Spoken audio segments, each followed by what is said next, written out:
1. Okay, so if we look over here at problems 28, 29, and 30, quickly doing this so we can post this for you guys. 28 should be pretty simple. What does the slope of a position time graph tell you about the motion of an object? Okay, we should know that by now. Okay, slope is rise of a run. That should be velocity.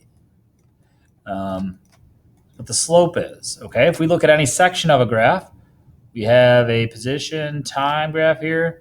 Line goes straight up. Okay, slope is rise, which is position, x, and time, t. So as we are measuring a increase in position, an increase or decrease in position, that's your rise, divided by your run.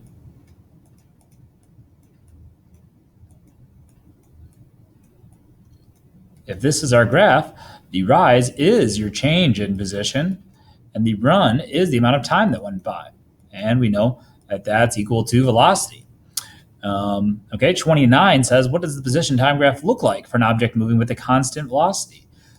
A constant velocity tells us that for every change in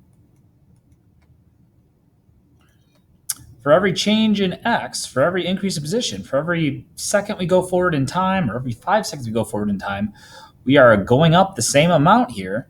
Okay, that's going to mean that we have a straight line. Could be a straight line going up. That means our position is increasing.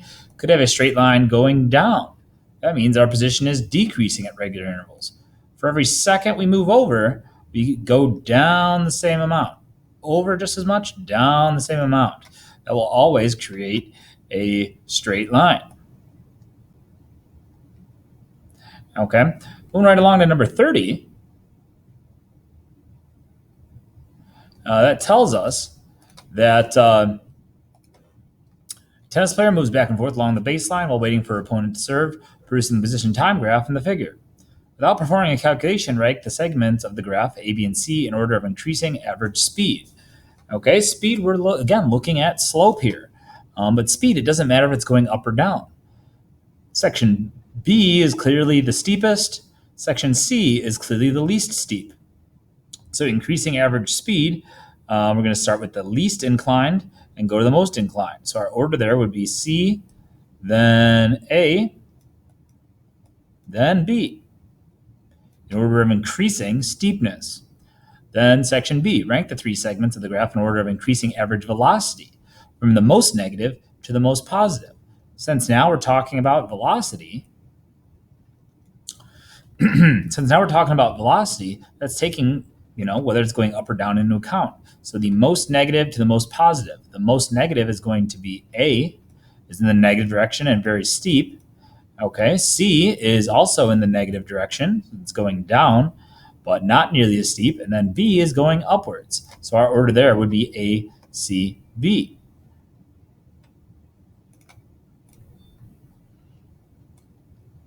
Now moving along to numbers 32 and 33. 33 is on the other graph, so we can kind of skip over that right now. Same type of question we'll have on 33. So a small gauge train moves slowly back and forth along a straight segment of track. The position time graph for the train is shown below in the figure.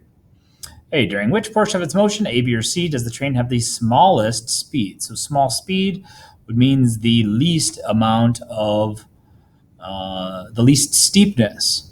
Okay, looks like section B has the least amount of steepness, is the lowest slope, and we can calculate each of these slopes to figure that out. If we want to figure out the slope of section A, we do rise. How much does it rise?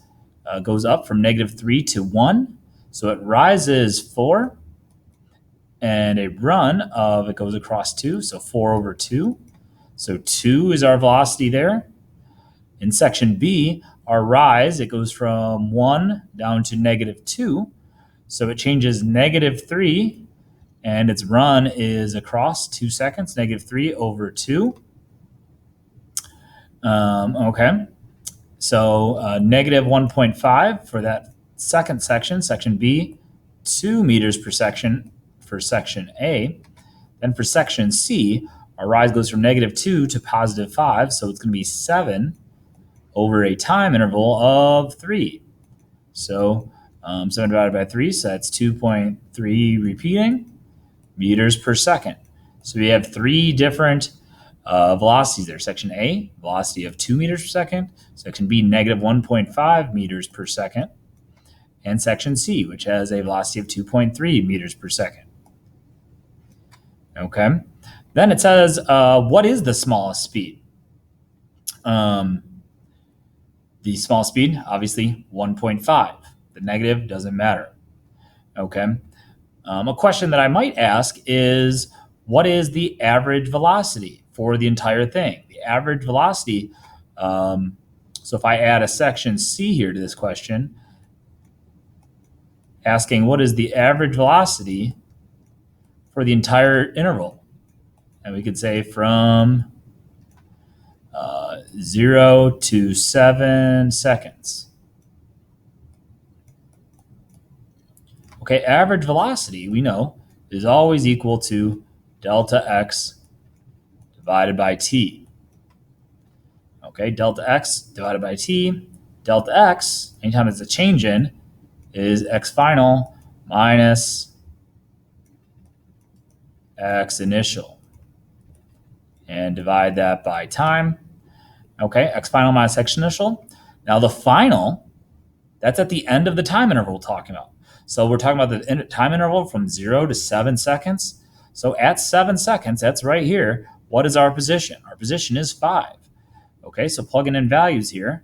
X final is 5 meters. X initial is the position value at the start of our time interval. So at 0 seconds, we started at negative 3. So 5 minus negative 3, all divided by the amount of time in our time interval. We went from 0 to 7 seconds. So our time is 7 seconds. Okay, so 5 minus negative 3, that's 5 plus 3, is 8 divided by 7. Okay, which comes out to about 1.14 meters per second. Around it, we'd probably just keep it as 1.1 meters per second. So that's how you'd find the average velocity. Okay, you don't want to average 2 and 1.5 and 2.3 because they went at those three different speeds for different amounts of time. Always look to the equation. Final position that corresponds to the end of the time interval minus the initial position that corresponds to the very beginning of the time interval.